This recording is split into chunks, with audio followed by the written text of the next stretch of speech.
శ్రీరామ్, నేను మీ Dileep, daring star YouTube channel. Prabhas versus Allu Arjun, ఎవరు నెంబర్ వన్? ఇదే క్వశ్చన్ ఒక 4 ఏళ్ల క్రితం, ఒక 4 ఏళ్ళు కూడా అసలు ఒక 3 ఏళ్ల క్రితం అడుగుంటే, 2-3 ఏళ్ల క్రితం కళ్ళు మూసుకొని ప్రభాస్ ఈజ్ నెంబర్ వన్ అని చెప్పేవాళ్ళు అందరూ.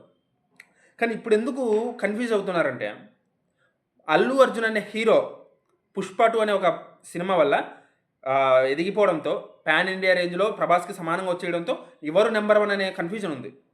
కానీ నా ఒపీనియన్ చెప్పాలి అంటే, ప్రభాస్ని అల్లు అర్జున్గా బీట్ చేయలేదు. ఎందుకంటే గ్రాస్ పరంగా చూసుకుంటే ఇంకా Prabhas Baahubali is the number one movie. Google కొట్టి చూసినా అర్థమవుతుంది.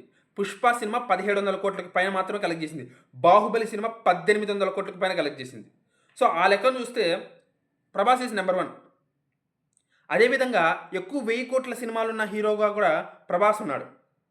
So Prabhas is number one. అదేవిధంగా పాన్ ఇండియా ట్రెండ్ని స్టార్ట్ చేసి పాన్ ఇండియా మార్కెట్కి అసలు ఊతం ఇచ్చిందే ప్రభాస్. ఆ కష్టపడిందే ప్రభాస్. కాబట్టి ప్రభాస్ని నెంబర్ వన్ అని చెప్పడంలో ఎటువంటి సందేహం లేదు. నా వరకైతే ప్రభాస్ ఏ నెంబర్ వన్ పాన్ ఇండియా రేంజ్లో. అల్లు అర్జున్ నెంబర్ వన్ కాదా అంటే నెంబర్ వన్ రేస్లో ఉన్నాడు అంతే, ఇంకా నెంబర్ వన్ కాలా. ప్రభాస్ డామినేషన్ ముందు అల్లు అర్జున్ డామినేషన్ చాలా తక్కువ. నన్ను అడిగితే ఖచ్చితంగా తక్కువే.